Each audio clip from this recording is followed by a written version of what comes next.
d'islamisme un peu partout dans le monde musulman. Est-ce que l'échec des nationalismes dont vous parliez tout à l'heure suffit pour expliquer cette montée des islamismes et de la violence et des terrorismes? Oui, encore le mot islam et islamisme qui revient. On a beau essayer de le chasser, il revient quand même. Mais ici, islamisme nomme des conduites collectives et des conduites individuelles qui sont tellement complexes que on ne peut pas les analyser sous l'étiquette islam. Ça ne suffit pas.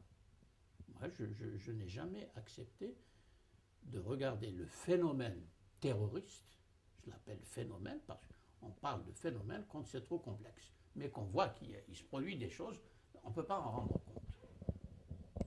C'est comme la mentalité pré-moderne. On va dans une source, il y a des bulles qui sortent de cette source. Ça n'est pas habituel que des bulles sortent de l'eau comme ça. Il y a quelque chose, il y a une force qui est en train d'opérer. Comme je ne peux pas nommer cette force, je vais dire que c'est une force surnaturelle. C'est un peu la même chose aujourd'hui. Les sciences sociales ne rendent pas compte de tout ce qui se passe dans une société. Et la genèse du phénomène terroriste, nous ne pouvons que constater un certain nombre de données frappantes. Une des données frappantes, c'est qu'au cours de l'histoire, la violence guerrière, qui est une forme de terrorisme, a toujours opéré. Il n'y a pas de société où il n'y ait pas cette forme de violence. La violence est une dimension anthropologique des sociétés. Les plus anciennes et les plus sophistiquées, modernisées, donnent lieu à des violences. Et même dans notre modernité, nous avons eu des violences encore pires que tout ce qu'on a pu imaginer auparavant dans l'histoire des sociétés. Je pense au nazisme et au stalinisme. Il n'y a pas pire que ça. Et après cette expérience, on a dit la mémoire, il faut se souvenir, plus jamais ça, etc. Qu'est-ce que nous voyons? Alors, on parle beaucoup de génocide. Le mot génocide alors, il y en a qui ne veulent pas banaliser le génocide pour les raisons que nous connaissons. Mais le massacre de peuples entiers est là devant nous. Et c'est un fait aussi que nous assistons à ces massacres. On sait très bien qu'ils sont le résultat d'une certaine politique. Mais jusqu'à quand faut-il remonter dans l'histoire pour établir la généalogie de cette violence-là, sous la forme dans laquelle elle s'exerce aujourd'hui? Nous ne voyons pas. Et quand on instruit un procès, on a instruit un procès sur comment ça s'appelle, le Rwanda, le Biafra et beaucoup d'autres. Mais les commissions n'aboutissent pas.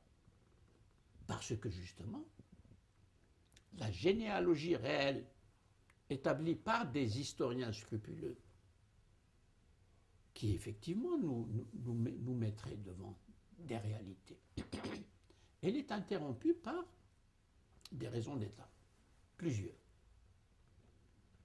Voilà pourquoi nous sommes devant un manque d'informations élémentaires pour pouvoir nous prononcer davantage sur ces tragédies qui se répètent.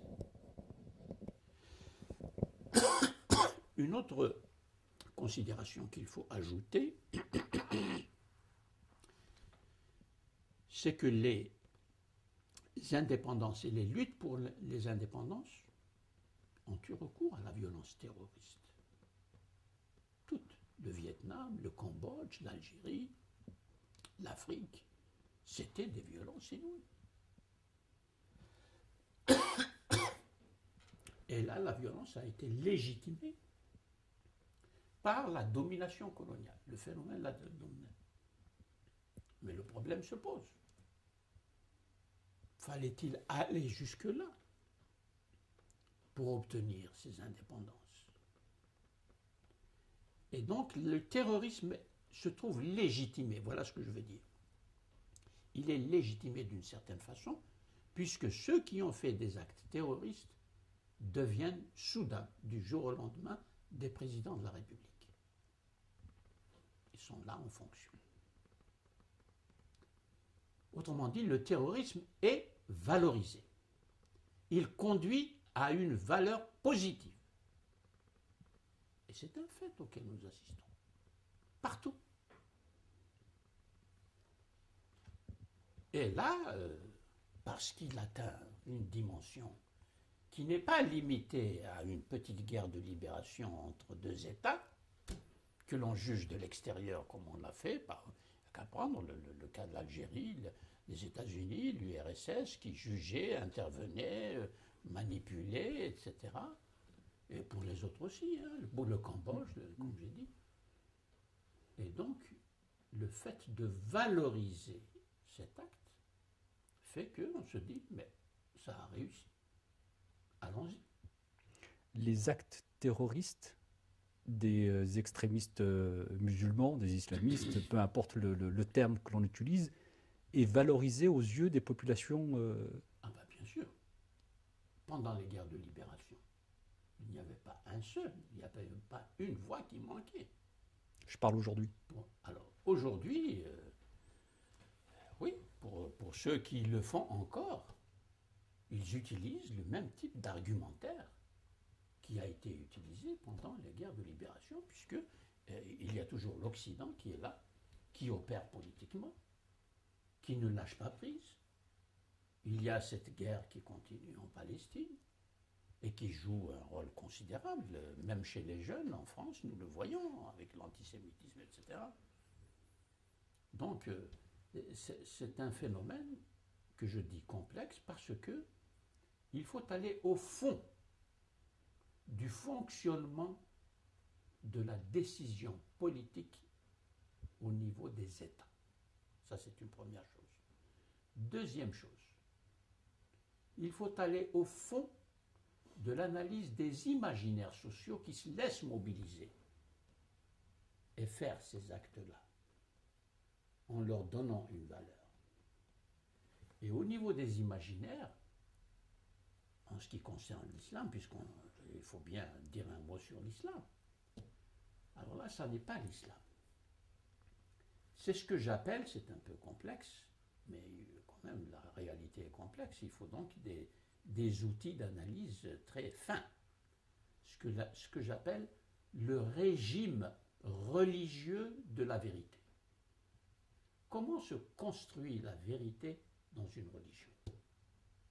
Et comment cette vérité construite, socialement, culturellement et historiquement construite, devient une référence transcendante, ontologique, indisputable, sous le nom de foi, par exemple, alors qu'il y a lieu de faire la généalogie d'une foi religieuse et d'une vérité religieuse, comme Nietzsche l'a fait pour la généalogie des valeurs chrétiennes.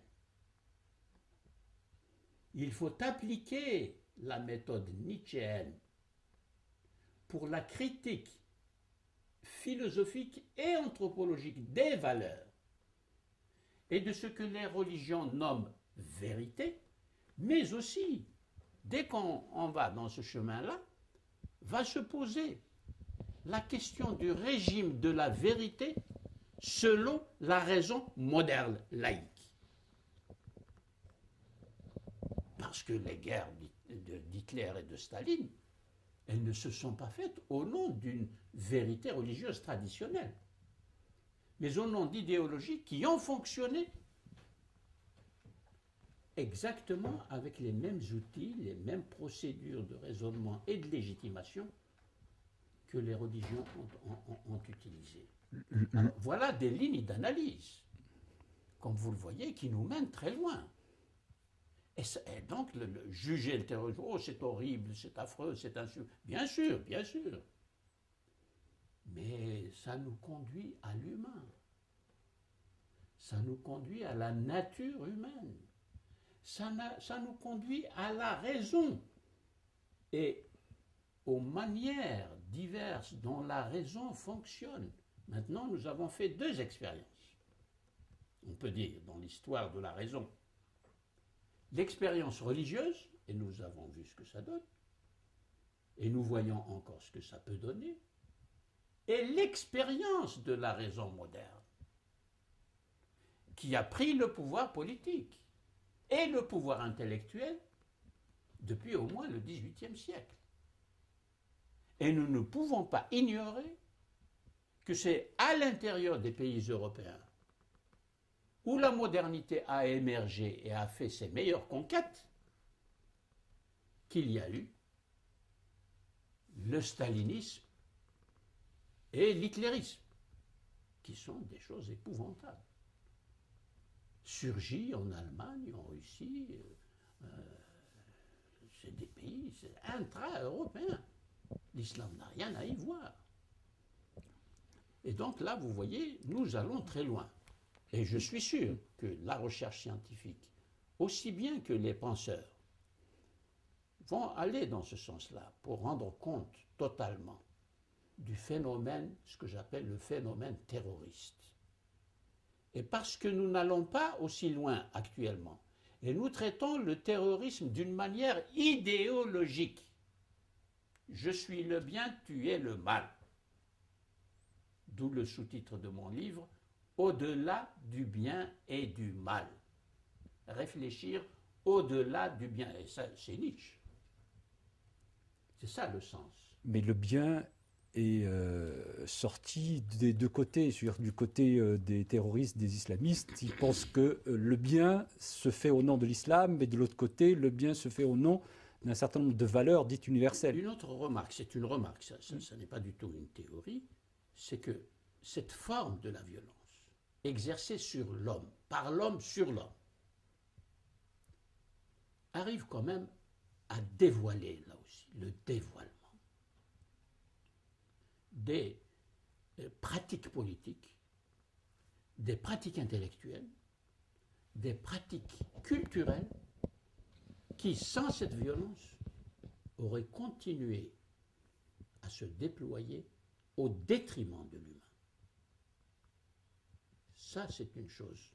J'ai pas bien compris. Oui, c'est un raccourci. Oui, c'est un raccourci. Il faudrait que vous développiez. Vous voulez dire que c'est une bonne chose que cela s'exprime même par la violence? Non, je veux dire que vous avez, par exemple, une politique qui installe une violence structurelle dans les rapports entre les sociétés et dans les rapports entre les citoyens à l'intérieur d'une société. Cette violence est liée à une pratique politique. Comment y mettre fin? Par l'explication, par l'enseignement, on n'y arrive pas. Et la violence vient, la violence qu'on appelle révolutionnaire, elle fait tout éclater. Je ne dis pas qu'on va sauter immédiatement dans le bien, mais au moins on sort d'une violence structurelle qui a duré des siècles. Par exemple, la violence structurelle installée par les théologies pendant des siècles. Pendant des siècles. L'inquisition des religions a fonctionné. Mais la violence de Ben Laden est une violence révolutionnaire? Ah non, attention, non. Il ne faut pas faire des sauts comme ça. Mes analyses ici s'appliquent aux cultures, au fonctionnement des cultures. Et elles s'appliquent aussi au système de pensée, soit théologique, soit philosophique, soit aujourd'hui des sciences sociales, qui arrivent à produire et à mettre en place des théories explicatives qui conditionnent la vie des hommes en société. Et ces théories peuvent ne pas être du tout en faveur de l'émancipation des hommes en société. Il y a des politiques qui vont à l'encontre. Et nous constatons que pour mettre fin à ces politiques-là, il y a les manifestations dans la rue, c'est le premier degré, et puis il y a des révolutions qui renversent un régime, Et puis là, maintenant, nous avons des terrorisme international, qui est une généralisation de ce phénomène d'une violence structurelle, encore une fois, qui s'installe avec un code juridique, des institutions, une manière d'enseigner, une manière d'interpréter l'histoire du groupe social, qui finit par être préjudiciable à de larges parties de la société. C'est ça que j'analyse. C'est, autrement dit, chaque société est un système d'inégalité. Ça, c'est une définition sociologique de la société. D'inégalité, ça veut dire que vous avez des rapports inégaux dans une même société et qui vont provoquer nécessairement des éruptions de violence. Parce que la violence est inscrite dans le système des inégalités. C'est ça que j'analyse. Ça m'amène à vous poser la question, la manière dont a été perçue, vécue. Il y a eu même des manifestations de joie.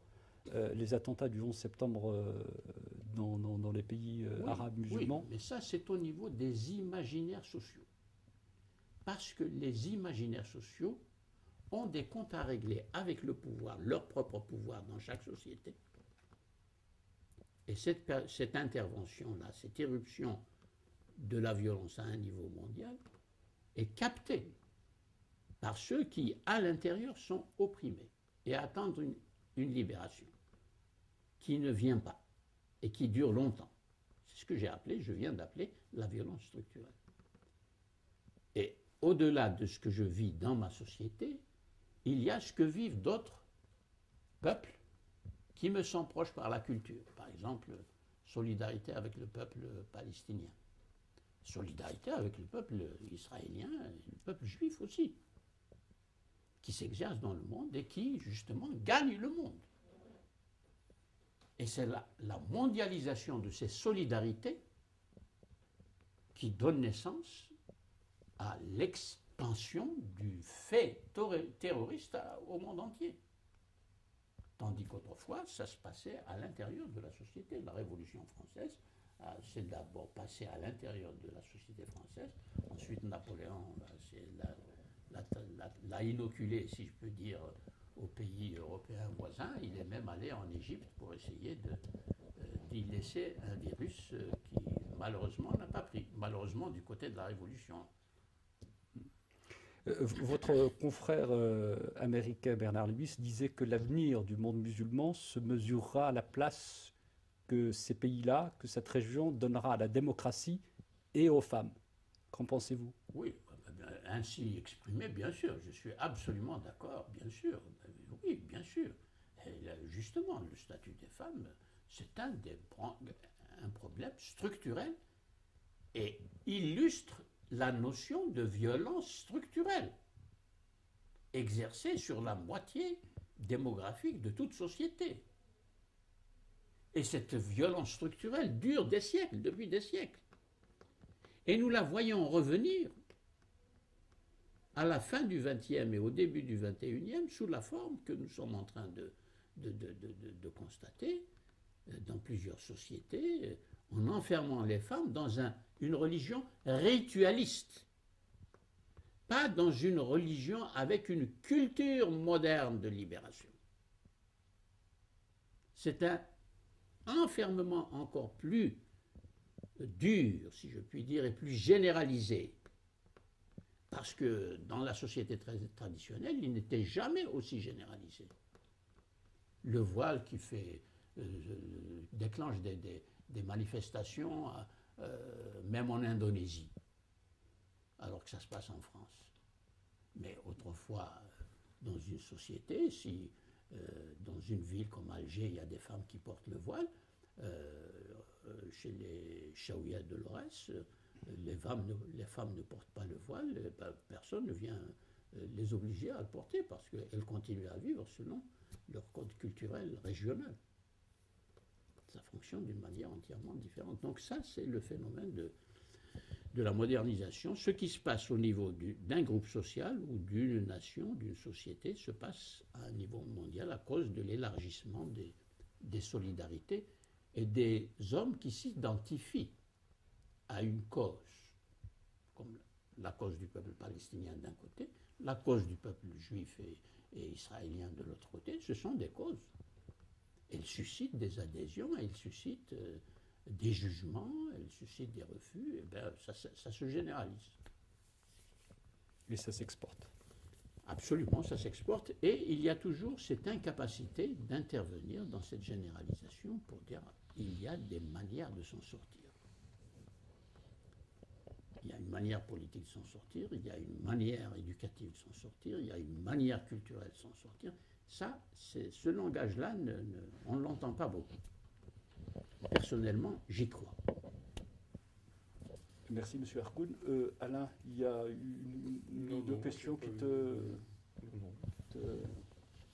Une objection, peut-être. Une objection, une question. Oui, moi je trouve que en tant que quelqu'un qui n'est pas au fait forcément des choses, l'asymptote de votre raisonnement, c'est quand même d'évacuer l'islam. Vous dites qu'il y a des tas de causes, etc. Et c'est tellement contraire à la perception qu'on en a. Oui, ce n'est pas de l'évacuer. C'est de... Enfin, du moins, c'est de le réduire à une importance... Non, c'est de le séparer des autres sphères de la production de l'existence humaine. Et une fois rendu à sa fonction de religion, là, on va s'en occuper. Mais comme fonction religieuse. Pas dans ce méli-mélo dans lequel tout est mélangé, tout est confus et tout est banalisé. Alors là, on ne s'y reconnaît plus. Non, mais l'observateur occidental profane a quand même le sentiment que le facteur commun à toutes ces sociétés, et qui donc on a la tentation de dire c'est ça qui explique, oui, c'est l'islam. Ah non, non, alors ça c'est faux. Oui, mais ça va contre le sens commun. Voilà. Oui, absolument, ça va contre le sens commun. Mais c'est ça l'objet de l'analyse, c'est d'aller contre le sens commun. Parce que c'est comme le chirurgien. Le chirurgien, il va vous soigner pour ce que vous avez. Et pour ça, il a des outils extrêmement raffinés s'il fait une opération. Mais quand il y a un groupe d'hommes et de femmes en face de... Non, non, je ne conteste pas, je leur dis, nous allons aller dans une grande salle et nous allons parler ensemble. Voilà ce que je fais. Je ne leur dis pas du tout. Vous êtes en train de confondre, vous n'y connaissez rien, etc. C'est pas ce que... Non. Évidemment, peut-être que j'ai donné l'impression que c'est... Non, c'est pas du tout ça. Je leur dis, moi, je vais avec vous à la mutualité, et puis on va se calmer d'abord pour qu'on s'entende, puis on va parler. On va ouvrir le Coran, que dit-il au sujet du voile, on va ouvrir les ouvrages de théologie et de droit musulman, qu'est-ce qu'ils disent au sujet du voile. Et puis on va ouvrir aussi des dossiers dans d'autres religions. Parce que je ne peux pas me satisfaire. Et ça, c'est extrêmement important. Je ne peux pas, aujourd'hui, résoudre les problèmes relatifs à l'islam, quelle que soit son ampleur et son importance dans l'histoire, sans aller voir ce qui se passe dans les autres religions. Ça, c'est une exigence métamoderne.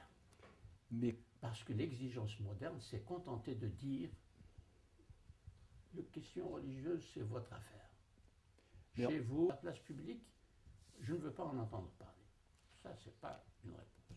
Mais allez voir dans les autres religions pour en tirer des expériences, hein, des retours d'expérience, ou pour justifier en disant les autres religions sont... Non, non, c'est pour comprendre qu'est-ce qu'une religion. Quelle est la fonction spécifique des religions. Ça, c'est très important et nous ne le connaissons pas. Et nous avons besoin de le connaître parce que ce qu'on appelle la religion envahit tout et nous fait faire tellement de bêtises parce que nous ne sommes pas armés. Nous n'avons pas les outils du bon chirurgien pour opérer la société dans son ensemble, telle qu'elle fonctionne. Parce que la modernité n'a pas pris au sérieux la question du religieux. Elle n'a pas pas pris au sérieux. Elle s'est contentée de le mettre à l'écart et de l'enfermer dans ce qu'elle appelle la sphère privée. Ben, intellectuellement, ça ne marche pas. Spirituellement, ça n'est pas acceptable. Parce que l'homme a besoin d'émotions, il a besoin de rêver, de se dépasser, de s'étendre. La religion lui a permis ça. Mais en même temps, la religion l'a conduit à construire la cité de la manière que nous connaissons. Et c'est ça qu'il faut affronter aujourd'hui. Et qu'est-ce que vous pensez de l'islam politique? L'expérience, par exemple, iranienne, où l'islam tient les rênes du pouvoir. C'est l'exemple de l'Iran. Alors, il ne faut pas dire l'islam, vous voyez. Au nom de l'islam. Non. J'aimerais avoir votre Le discours analyse. de Khomeini et des ayatollahs n'est pas un discours qui peut être identifié à ce qu'on appelle l'islam. D'abord, à l'intérieur de l'islam, c'est un discours chiite, c'est-à-dire une position musulmane, certes, mais théologiquement différente de la position également musulmane, mais qui est sunnite. Et ça n'est pas une mince différence. Or, voici un monsieur qui dit, moi j'arrive et je vous parle au nom de l'islam. Du point de vue de la tradition musulmane, il n'a pas le droit de le dire. Il ne peut pas faire abstraction. Que du sang a coulé depuis 661, Ali et Muawiyah. Et brusquement, il arrive comme quelqu'un qui descend du ciel et dire maintenant voilà le véritable islam. Pas le droit de faire ça. On n'a jamais le droit de confisquer une religion à soi tout seul, ou pour une fraction contre d'autres fractions qui s'en réclament. Donc je ne rejette pas Khomeini d'une façon arbitraire. Je dénonce la manipulation qu'il fait du mot islam, comme tous les autres, comme Ben Laden et comme tous les oulémas en général, ceux qui parlent à la télévision et qui s'approprient une autorité qu'ils n'ont pas. Et cela, hélas, les gens ne le savent pas. Voilà pourquoi j'insiste sur l'histoire. Les choses ne sont pas nées hier. Et les difficultés que nous portons en nous sans pouvoir en rendre compte et sans en avoir une conscience claire, c'est considérable. Ce sont ces choses-là qui nous font agir à notre insu pour produire des conduites, encore une fois, intolérables. La conduite terroriste est intolérable. On ne peut pas la mettre en équation avec l'islam ou en équation avec le christianisme ou l'hindouisme, c'est autre chose. Je pense avoir été assez clair là-dessus. Oui. Merci. Merci Je vous infiniment.